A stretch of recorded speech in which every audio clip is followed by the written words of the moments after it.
না থাকতো তাহলে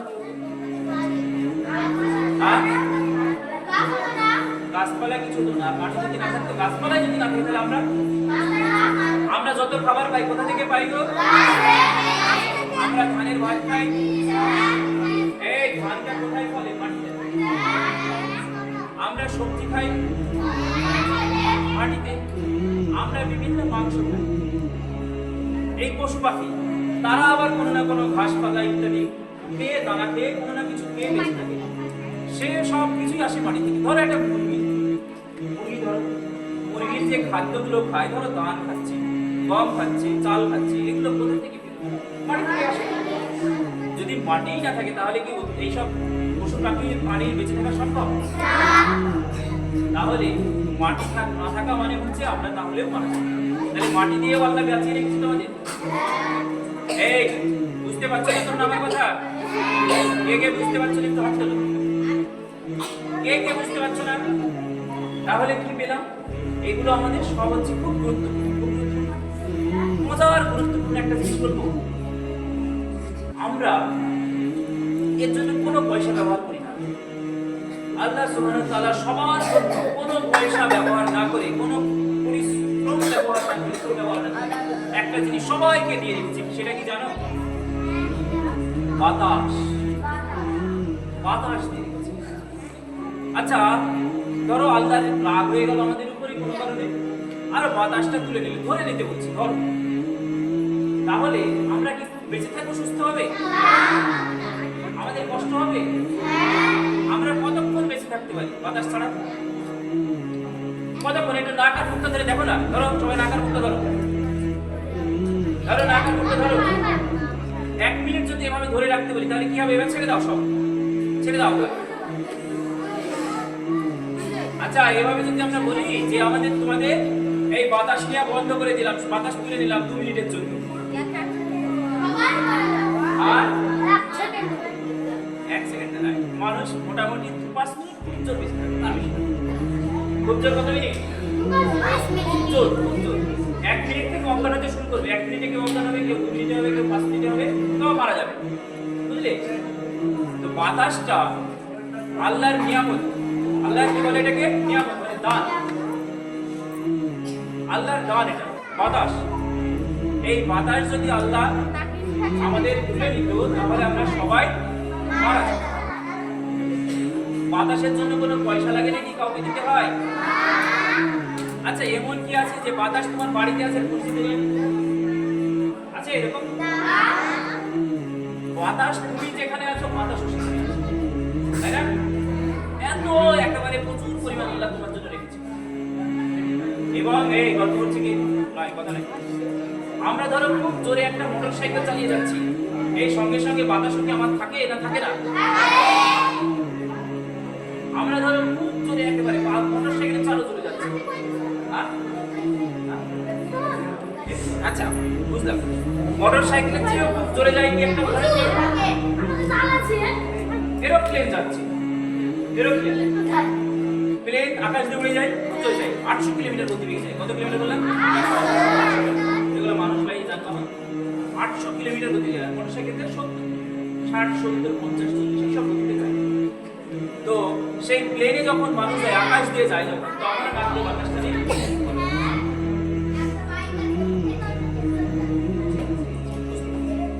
আচ্ছা ওই সব কথাগুলো বলো না, আমি যেগুলো বলছি।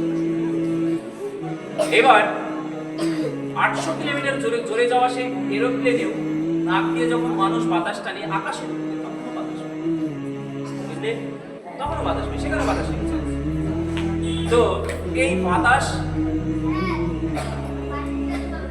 হ্যাঁ পানির তলে পাবে না, এটা বলবো। পানির তলেও পাই, মানুষ পায়, অন্য কেউ পায়, এটা বলবো। হ্যাঁ, তো আমরা এই বাতাসটাকে যদি টাকা দিয়ে কিনতে হতো, বুঝলে, একদিন তোমার নাক দিয়ে বাতাস ঢুকছে, তোমার তার জন্য 100 টাকা করে লাগবে। সম্ভবত আমাদের টাকা কারোর লাগে? কারোর সঙ্গে আল্লাহ কি টাকা চাই? তোমাকে টাকা দেওয়া প্রতিদিন 100 টাকা চাই না, কিন্তু আল্লাহ কিছু একটা চাই। আমাদের তো অনেক কিছু দিয়েছে বেঁচে থাকার জন্য, কিছু একটা চাই। কি চাই জানো তোমরা? কি চাই? আল্লাহ চাই সেটা হচ্ছে যে আমি যে অনেক কিছু বান্দা তোমাকে দিয়েছি তার জন্য তোমরা আমার শুকরিয়া করো। শুকরিয়া কি করো? শুকরিয়া করো। শুকরিয়া মানে কি? প্রশংসা করো। শুকরিয়া মানে কি? প্রশংসা করো আমার। বুঝলে? আমরা প্রশংসা কিভাবে করতে পারি? আলহামদুলিল্লাহ বলে পাপ। আর কিছু? আল্লাহকে সম্মান প্রদর্শন করি। আল্লাহ কিভাবে প্রশংসা করতে পারি? আল্লাহকে সম্মান প্রদর্শন করি। সম্মান কিভাবে করা যাবে তার পদ্ধতি আমাদের শেখানোর জন্য একজন, আল্লাহকে সম্মান কিভাবে করা যাবে, এই ভালো করে শুনছো আমার কথা, আল্লাহকে কিভাবে সম্মান করা যাবে তা শেখানোর জন্য, শিখতে হবে কিভাবে সম্মান করতে হবে আল্লাহকে শেখানোর জন্য একজন পৃথিবীর সেরা, সারা পৃথিবী যতদিন বেঁচে আছে এবং যতদিন ভবিষ্যতে থাকবে তাদের মধ্যে সবার সেরা একজন মাস্টার পাঠিয়েছিলেন। কি পাঠিয়েছিল? একজন মাস্টার পাঠিয়েছিলেন। সেই মাস্টারের নাম কি জানো? কি নাম? মুহাম্মদ সাল্লাল্লাহু আলাইহি ওয়াসাল্লাম। পুরো নাম বলো।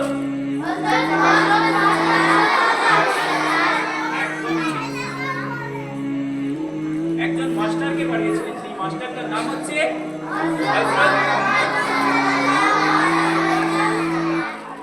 হযরত মুহাম্মদ সাল্লাল্লাহু আলাইহি ওয়াসাল্লাম। আচ্ছা, এর পরবর্তীতে আমাদের যখন ক্লাস আসবে, ওই যে হযরত মুহাম্মদ সাল্লাল্লাহু আলাইহি ওয়াসাল্লাম যিনি মাস্টার, তিনি সারা পৃথিবীর সেরা মাস্টার। সারা পৃথিবীতে আজ পর্যন্ত কোনো মাস্টার জন্মায়নি, ভবিষ্যতে কোনোদিন জন্মাবেও না। এত সেরা, সবচেয়ে সেরা মাস্টার করে আল্লাহ পাঠিয়েছিলেন। তিনি যা শিখিয়েছেন তা আমরা পরবর্তীতে আস্তে আস্তে শিখব। ঠিক আছে? তিনি যা, সেই মাস্টার যা শিখিয়েছেন সেটা আমরা পরবর্তীতে আস্তে আস্তে শিখব। কিন্তু আমরা যেটা লাইনে আছি সেটাই হচ্ছে।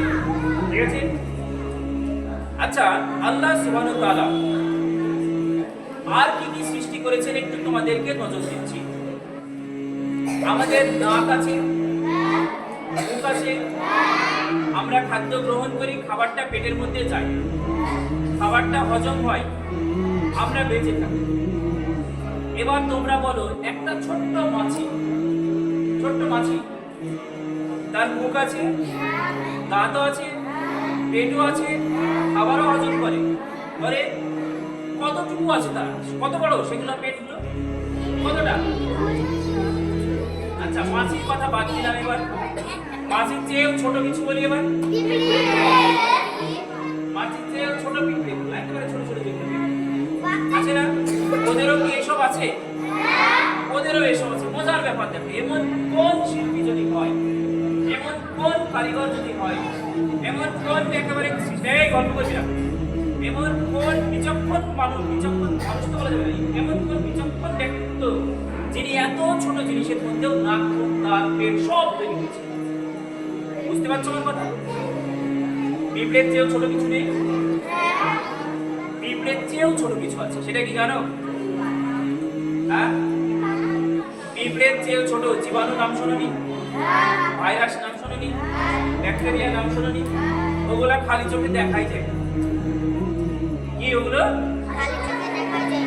জীবাণু, ভাইরাস, ব্যাকটেরিয়া, অণুজীব বলে এগুলো। অণুজীব কি বলে? অণুজীব। কি দিয়ে দেখতে হয়? এই দিয়ে দেখতে হয় যন্ত্র দিয়ে, একটা খালি চোখে দেখা যাবে না, চোখ দিয়ে দেখা যাবে না, মাইক্রোস্কোপ। ঠিক, অণুবীক্ষণ যন্ত্র বা মাইক্রোস্কোপ ইংরেজি কথা। অণুবীক্ষণ যন্ত্র হচ্ছে বাংলা কথা।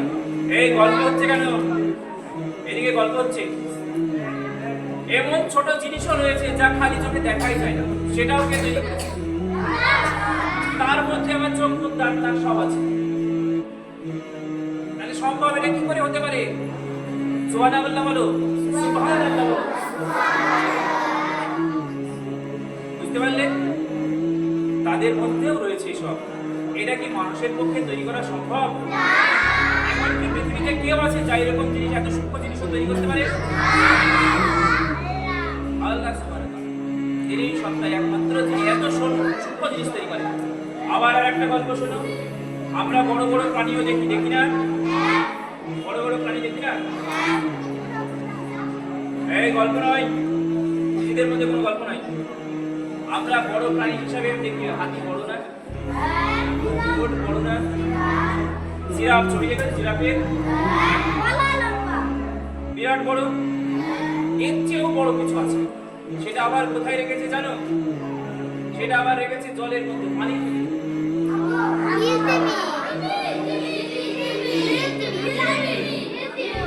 তিমি মাছ। পৃথিবীর মধ্যে সবচেয়ে বড় প্রাণীটার নাম হচ্ছে নীলতিমি। কি মাছ? নীলতিমি। কটা হাতির সমান ওজন? 8 থেকে 10টা হাতির সমান ওজন। হ্যাঁ, ঠিক আছে। এখানে যদি 2000 নীলতিমি মাছের উপরে, যদি বড় নীলতিমি মাছের উপরে 2000 লোককে দাঁড় করিয়ে দেওয়া যায়, দাঁড়িয়ে থাকবে? সুবহানাল্লাহ বলো।